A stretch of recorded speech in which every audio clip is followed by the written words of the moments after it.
আসসালামু আলাইকুম। বিএনপির এক নেতা তার নেতা কর্মীদের প্রতি আহ্বান জানিয়েছেন যে 12 তারিখ পর্যন্ত তোমরা সাদাবাজি করবা না, 12 তারিখের পরে করবা। কারণ 12 তারিখ তো নির্বাচন।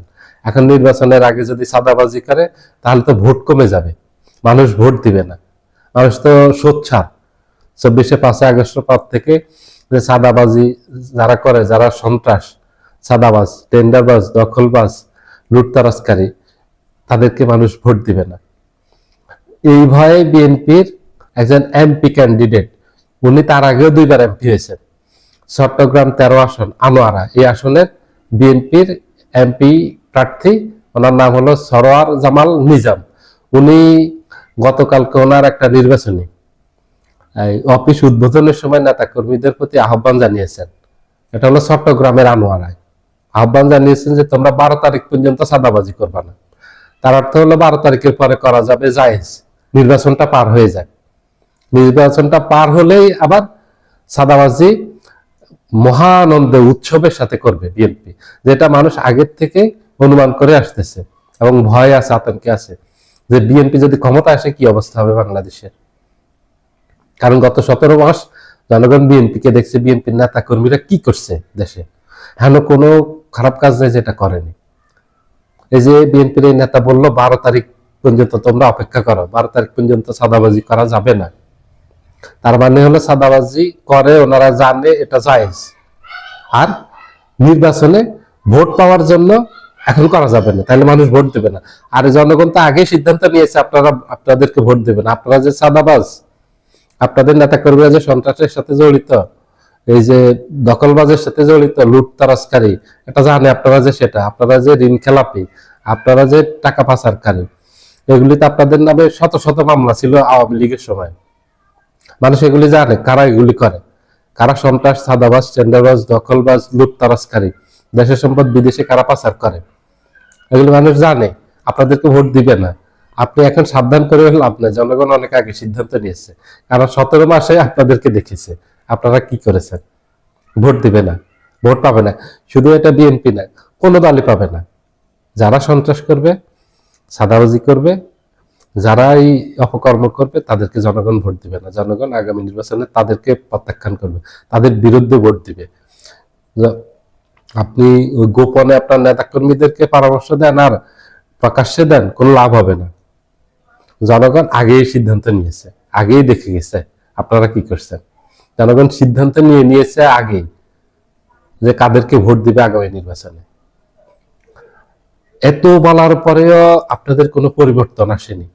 আপনারা নেতাকর্মীদেরকে সাবধান করেননি, আপনারা নিজেরা সতর্ক হননি।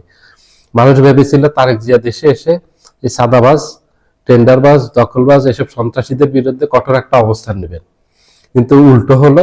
উনি আরো তাদের পক্ষে নিয়েছেন। যেসব পত্রপত্রিকা এই সন্ত্রাসীদের, সাদাবাজদের পরিচয় শনাক্ত করে প্রকাশ করছে, তাদেরকে বলছে যে আমাদের বিরুদ্ধে মিডিয়া ট্রায়াল হচ্ছে। এটা তারেক জিয়ার বক্তব্য। সন্ত্রাসীরা যেই দলের হোক ওরা সন্ত্রাসী, এটা তারেক জিয়ার বক্তব্য হওয়া উচিত ছিল যে সন্ত্রাসী যেই দলের হোক ও সন্ত্রাসী, আমার দলে কোনো স্থান হবে না।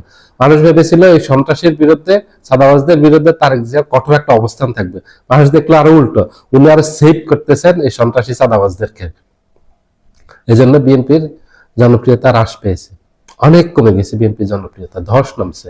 বিএনপির জনপ্রিয়তা আরো ধস নামবে যদি এইভাবে বলতে থাকে যে 12 তারিখের পরে তোমরা সাদা খেয়েও 12 তারিখ পর্যন্ত অপেক্ষা করো। একজন এমপি প্রার্থী, উনি 2বারের এমপি আগে, তার মানে হলো বিএনপি এগুলো রক্তের সাথে মিশে গেছে, এগুলো এখন ছাড়তে পারতেছে না। বিএনপি নেতা কর্মীদের মনে হয় নিঃশ্বাস বন্ধ হয়ে যাবে, ঘুম হচ্ছে না ঠিক মতো, খাওয়া হজম হচ্ছে না।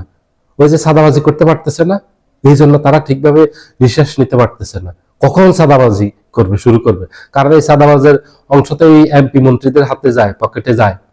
এখন স্পষ্ট তো এই তো বোঝা যায় এগুলো। এই জন্যই তো বলতেছেন যে 12 তারিখ পর্যন্ত একটু অপেক্ষা করো, আমি নির্বাচিত হইনি, তারপরে তোমরা মহা ধুমধামে করবা, কোনো সমস্যা নাই, প্রকাশ্যে করবা। অপ্রকাশ্য দরকার, আমরা ক্ষমতায়।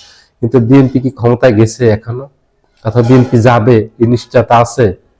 যদি নিরপেক্ষ নির্বাচন হয়, সুষ্ঠু নির্বাচন হয়, যদি প্রশাসন কোন দলের প্রতি বৈষম্যমূলক আচরণ না করে, তাহলে বিএনপি ক্ষমতায় যাবে না। আগামী নির্বাচনে। একদম নিশ্চিত থাকেন জনগণ সন্ত্রাসের বিপক্ষে, চাঁদাবাজদের বিপক্ষে, লুটতরাজকারীদের বিপক্ষে জনগণের অবস্থান। কোন অবস্থাতেই লুটতরাজকারীদেরকে জনগণ ক্ষমতায় দেখতে চায় না। আপনি কি কোনো সন্ত্রাসীকে ভোট দিবেন জেনে বুঝে, যে ক্ষমতায় গেলে সন্ত্রাস করবে, এ চাঁদাবাজি করবে, এ দখলবাজি করবে, সমাজে বিশৃঙ্খলা তৈরি করবে, এর জন্য সমাজে বেঁচে থাকা কঠিন হবে।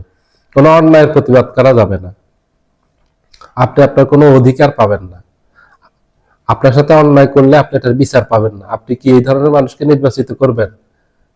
এটা তো পাগলেও করবে না, এটা তো পাগলেও বুঝে যে এদেরকে ভোট দেওয়া যাবে না, এই দুষ্কৃতকারীদেরকে, এই অপরাধীদেরকে ভোট দেওয়া যাবে না, এটা দিবে না জনগণ।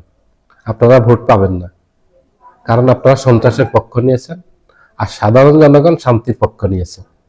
যারা শান্তির পক্ষে আছে, যারা দেশের পক্ষে আছে, ঠিক তাদেরকে নির্বাচিত করবে জনগণ, অন্য কেউ নির্বাচিত হবে না।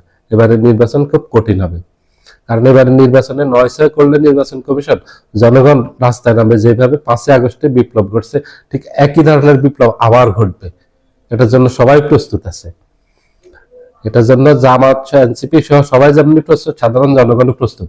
আমি আমার ভোটাধিকার প্রয়োগ করব, আমার ভোটে যিনি নির্বাচিত হবেন আমার কোনো আপত্তি নেই। কিন্তু অন্যায়ভাবে কাউকে ক্ষমতায় দিবেন, বিদেশ থেকে নির্দেশে বাংলাদেশের ভাগ্যের পরিবর্তন হবে, ক্ষমতার পরিবর্তন হবে, এগুলি হবে না এবার, এবং ভবিষ্যতে হবে না। সেটা ৫ই আগস্টের পর বন্ধ হয়ে গেছে। সবাই ভালো থাকবেন। আল্লাহ হাফেজ।